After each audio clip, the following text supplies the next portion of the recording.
that the love is real, that the shoe might fit. She might just be my everything and beyond space and time in the afterlife. Will she have my kids? Will she be my wife? She might just be my everything and beyond.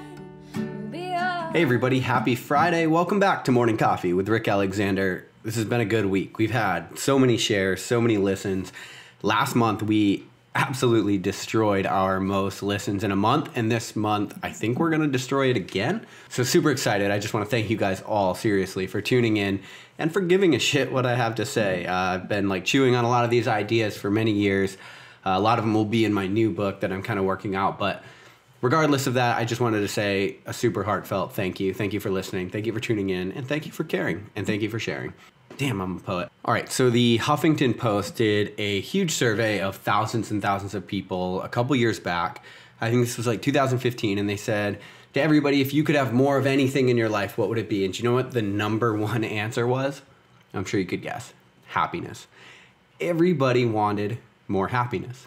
Now, here's a really interesting thing. Despite the fact that that's the number one thing that everybody seems to want more of, we don't spend a lot of time trying to cultivate it in our own lives. We take time to cultivate more money. We take time to get more responsibility, to climb the ladder at our job. We take time to try to get more relationships or in better relationships or in a relationship at all. But we don't try to cultivate happiness for the sake of it. Because what we're all counting on, essentially, is that those other things that I just mentioned, money, job, relationship, all of those things are going to correlate to more happiness. And so we set those as the prize. We set that as the thing that we're shooting for. But what if they're not related? What if you don't need those things in order to be happy? And I know I did an episode on money a little while ago, and I did an episode on social media and things like that. But this is different. So I'm going to share a personal story real quick, and then we'll talk about some of the ways that I've seen this manifested in my own life and how you might be able to figure out what your sort of minimum requirements for happiness actually are. So I've talked about it on the show, but I went on this trip. It was about a week long off the coast of Maine where we went sailing.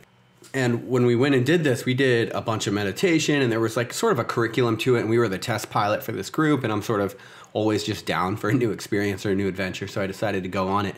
But as soon as I got there, one of the things which I didn't actually count on was the fact that they were like, okay, we're going to collect everybody's phone before we leave. And I'll be honest, I had a moment. I was like, no, fuck you. You're not taking my phone. I need this thing. The reality is I don't need it, but I think I'm deeply rebellious. And I was just like, you're not taking my phone. So I talked to him about it for a while. And then finally I'm like, well, I can't be the guy that just doesn't give him my phone. So gave him my phone. And the first probably 48 hours I would describe as turbulent. That's what it felt like. It was like this sort of, you have the phantom text, and I'm always oh, what time is it? And I'm looking. And this was a really interesting experience because there were so many of us shoved on this little boat that we had to live on. And so you didn't even really have your own space, let alone a time where you could veg out and look into a screen or whatever. But anyway, so the first 24 to 48 hours were turbulent, and I sort of hit this, I don't know, I just kept thinking about my phone, and I kept thinking about the things I had to do and my emails and my lists and all the shit that the complexities of life that we are sort of obsessed with in 2018. But then something else happened. At about 72 hours, I hit this point where I realized all of a sudden I had all this extra space in my mind. And I think it was just probably a byproduct of not having all these inputs, but more than just extra space in my mind, more than just having freedom within my mind to think about things in a little bit of a different light, I also noticed my baseline level of happiness actually rose. So I would wake up in the morning and I'd actually be drinking really shitty coffee. And I'd be sitting on the front of the boat looking out. Coast of Maine, of course, is beautiful. But all of a sudden, I had this weird feeling. It just sort of came up from the bottom, and it was like, holy fuck, I'm happy right now. Legit, through and through happy, and I don't even know why. Now, part of it, I think, is because, and I talk about this a lot in my book, Burn Your Couch, but comfort and happiness are not related. Those two things are not the same thing, although we often act like they are in Western culture. But take all of that aside, it was the simplicity of it, I believe. And I think that's what's interesting is once simple becomes happy, then being happy is really fucking simple. But we try to make it complex. We always think we need a new app for that, or there's always something new that we feel like we need. And it's interesting because all of the complexity, I don't believe it's actually making us any happier. And I remember there was one day, probably on the 4th day, and I think we were out there for 6, we were all eating soup, which it's not good. We literally made it on this little burner on the back of the boat, and it's pouring rain, and there's no indoors in this boat, and we're all sitting there in our ponchos eating soup, and it's pouring rain.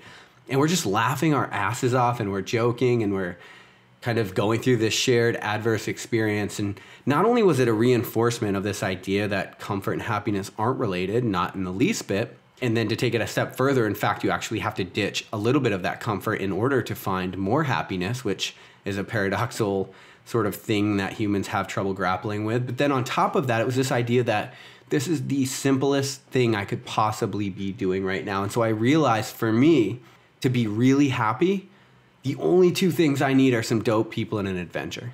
Literally, that is it. That is like my baseline requirement for happiness.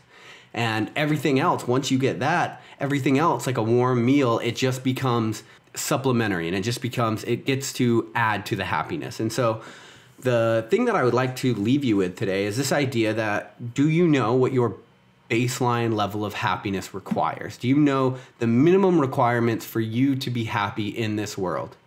So what's interesting is, because I realize that, now I realize that as often as I can, at least like monthly, I have to figure out a point where I can actually ditch my phone, ditch the complexities of life, find somebody really cool and go on an adventure. And that's literally just what my life requires in order for me to be really happy. And I am totally down to cultivate that. It's going to be uncomfortable. It's going to be intense at times. Sometimes you're going to miss the mark. People aren't going to be as cool as you thought they were. The adventure could go awry. Things are going to go wrong. But this idea that I actually have an understanding of what makes me tick, what makes me happy, and now I have something that I can always go back to, something that I can always cultivate. And I don't know, there was a study a while back where it said, it was trying to figure out whether money could buy happiness. And the interesting thing is that they found that money does buy more happiness up until about $70,000 per year. And then after $70,000 per year, the relative level of happiness didn't really rise with the money. But I've done a ton of time. I've been to 57 countries in the last 12 years. I've spent a ton of time in third world countries. And one of the things that I noticed is, although they don't necessarily have means, in having a conversation with people that come from this country, they're not less happy. They're not notably less happy. And we're not even talking $10,000 a year. Like I've hung out with people that make very, very, very little money. And I'm not quite sure why we have this idea that complexity is required for happiness. Another thing you can look at is the fact that as a line of wealth tracks up within a nation, so doesn't the depression rate.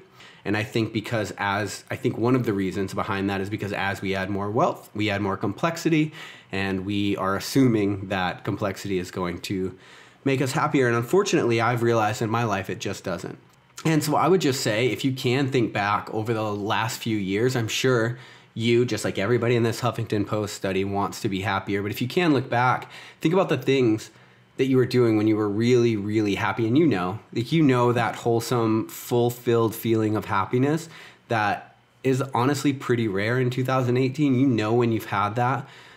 Think about what that was, and then start seeing if you can sort of take a reductionist method to that and figure out what is your minimum requirement for happiness, and then how can you build it into your life to where you get to go back to that baseline level of happiness every once in a while, just to make sure that everything is on the right track, that things are going well. And so I like it because it serves as this point where I can sort of check in with myself, and I can say, like, is the complexity of my life, is the things that I'm doing, are they taking me further from the path, or are they taking me closer? Am I actually happier in my life?